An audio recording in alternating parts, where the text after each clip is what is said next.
Bismillahirrahmanirrahim. Assalamualaikum warahmatullahi wabarakatuh. Alhamdulillah, pada pagi ini kita bertemu lagi untuk mata pelajaran Bahasa Melayu tahun 4 secara PDPR. Okey, anak-anak dah sihat semua ya. Jadi cikgu harap semua dalam keadaan sihat, semua telah siap dengan alat tulis.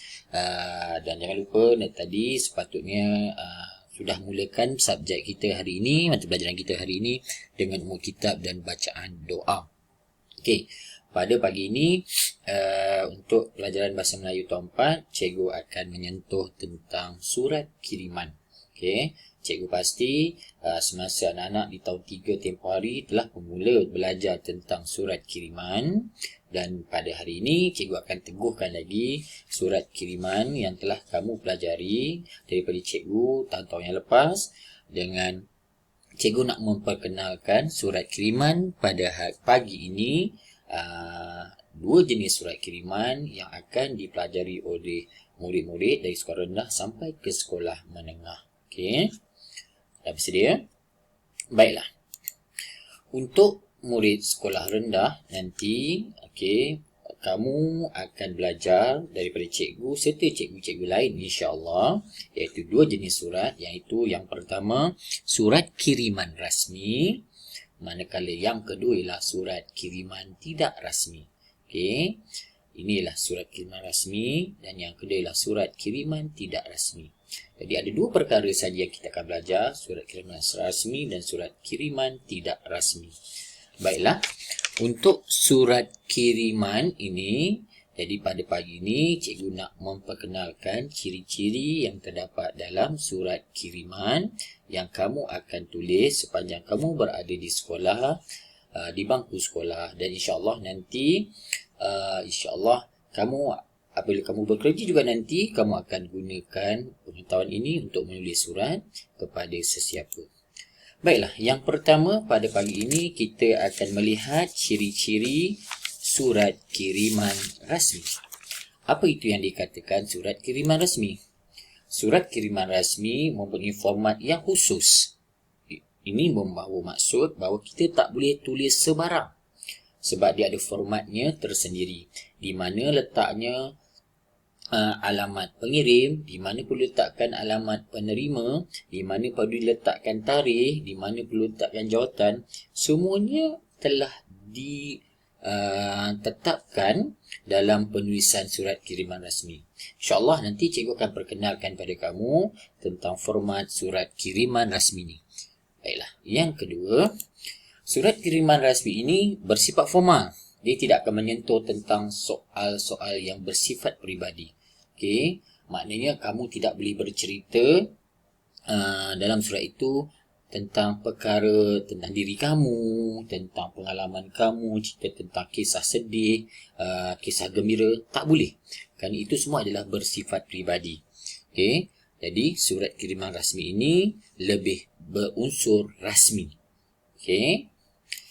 Ciri yang ketiga, penggunaan bahasa dalam surat kiriman rasmi bersifat mudah, tepat dan padat. Kerana nanti kamu akan belajar bahawa surat rasmi ini akan dihantar kepada syarikat-syarikat, akan dihantar kepada jabatan-jabatan kerajaan, dan juga dalam surat kiriman rasmi ini kita perlu menghantar kepada mereka yang berpangkat. Dan secara dasarnya kebanyakan mereka ini adalah mereka yang sangat sibuk.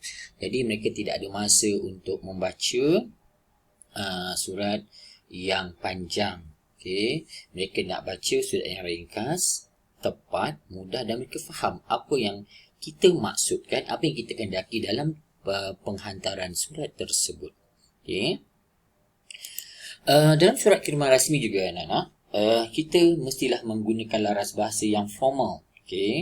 Kalau surat yang berkaitan surat rasmi ini nanti satu hari nanti, tapi pada sekolah rendah ni kamu tidak akan belajar yang terpaksa menghantar kepada menteri besar, kepada menteri-menteri, kepada doktor ataupun datuk. Kita hanya akan menghantar kepada ketua-ketua jabatan sahaja, menghantar kepada guru besar atau menghantar kepada syarikat-syarikat. Okey, penggunaan laras bahasa panggilan sebagai contohnya, seperti tuan, okey, akan kita gunakan pihak kami bagi mewakili diri sendiri.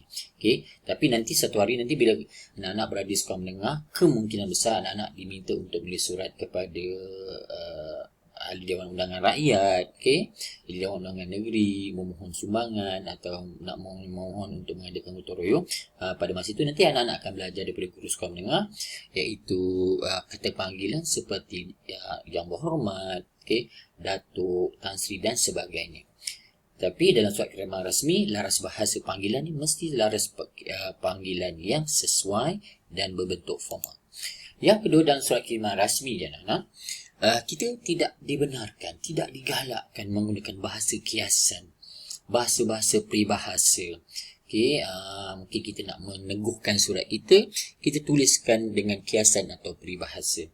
Dan juga tak perlu tulis pantun. Okey, contoh kamu nak minta sekolah jiran untuk mengadakan perlawanan persahabatan. Jadi selesai surat tu, sebelum kamu menutup surat tersebut, kamu tulis pecah kaca, pecah gelas, sudah baca harap balas. Tak perlu. Okey. Sebab itu dalam surat kiriman rasmi ni cikgu maklumkan bahawa jangan gunakan bahasa kiasan, peribahasa ataupun pantun. Okey. Oleh kerana tadi cikgu dah maklumkan bahawa surat kiriman rasmi ini kita hantar kepada syarikat, kepada ketua jabatan, jabatan-jabatan kerajaan, maka contoh surat kiriman seperti makluman, aduan, rayuan.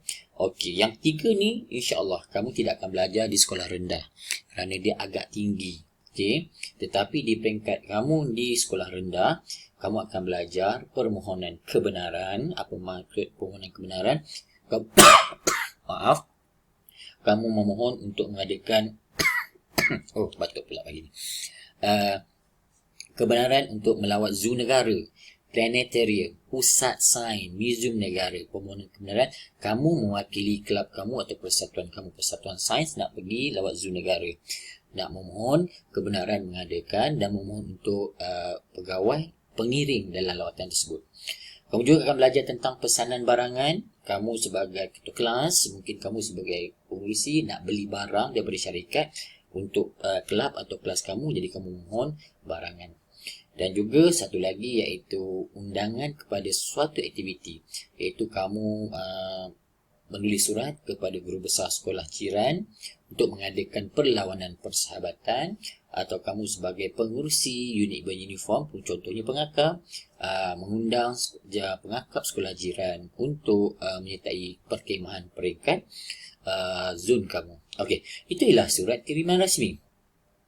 Apa yang dimasukkan sebagai surat kiriman tidak rasmi? Dia berlawan dengan surat kiriman rasmi tadi. Surat kiriman tidak rasmi bersifat pribadi.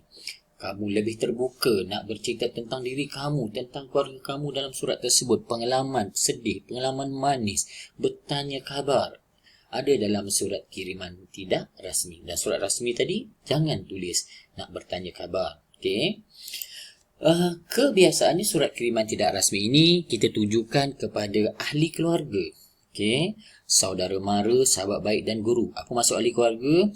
Mungkin kamu berada di sekolah berasrama, kamu tulis surat kepada ibu, ayah, abang dan kakak ataupun adik.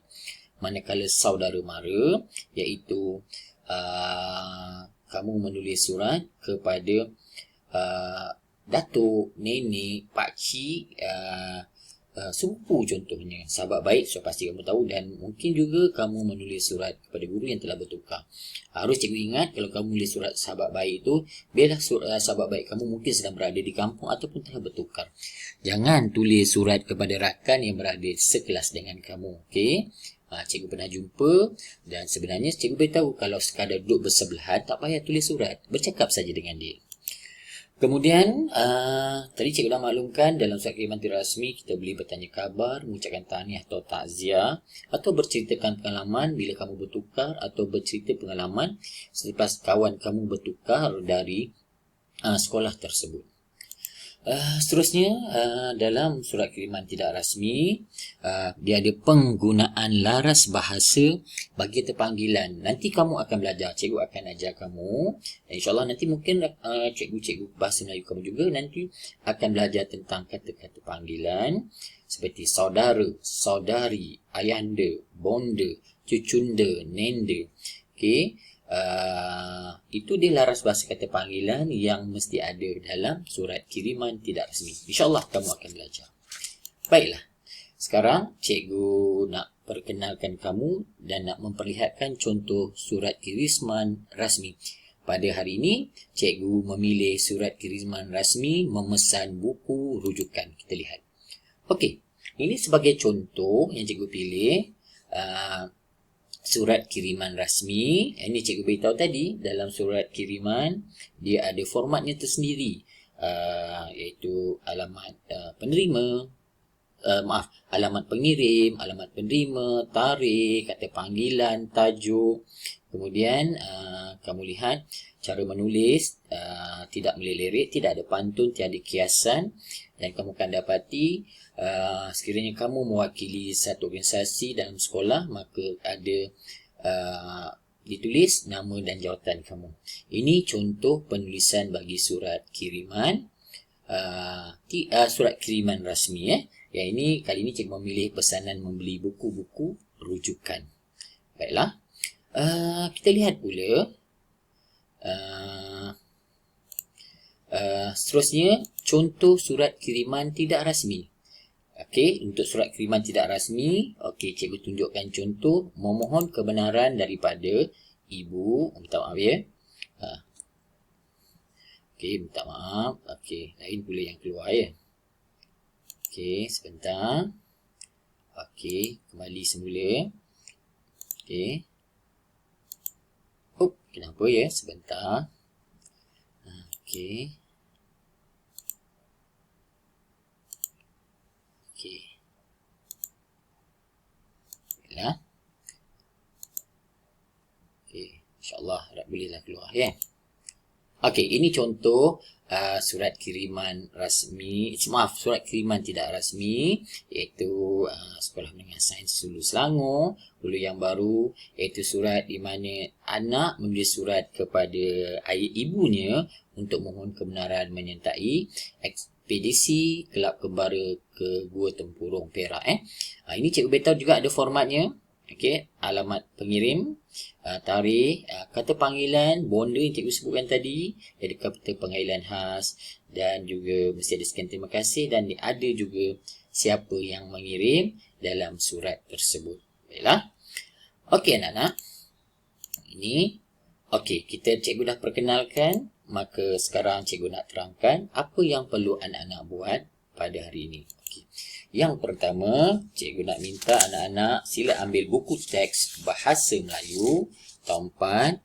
Okey, buka muka surat 34, dan pada muka surat 34 tersebut ada surat.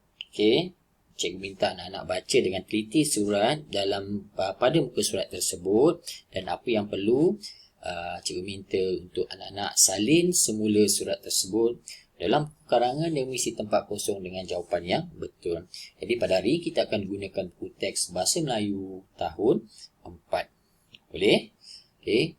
Tulis semula dalam buku karangan dan pastikan isi. Dan semasa kamu menulis nanti, kamu akan belajar sedikit demi sedikit cara penulisan berdasarkan format. Okey, hari ini kita mulakan dengan penulisan surat kiriman tidak rasmi. Okey? Boleh? Baiklah. Anak-anak, sebelum cikgu mengakhiri pelajaran kita pada hari ini, iaitu berkaitan dengan surat kiriman, apa yang penting pada cikgu iaitu cikgu minta hari ini selepas kita 15 minit kita berbincang, okay, walaupun agak pendek, tapi cikgu minta kamu banding dan bezakan semula ciri-ciri yang terdapat dalam kedua-dua format penulisan surat kiriman yang kita pelajari pada hari ini. Okey. So, itulah harapan cikgu. Semoga kamu dapat mengenal pasti bahawa kedua-dua surat yang kita pelajari mempunyai cirinya masing-masing. Jadi, selamat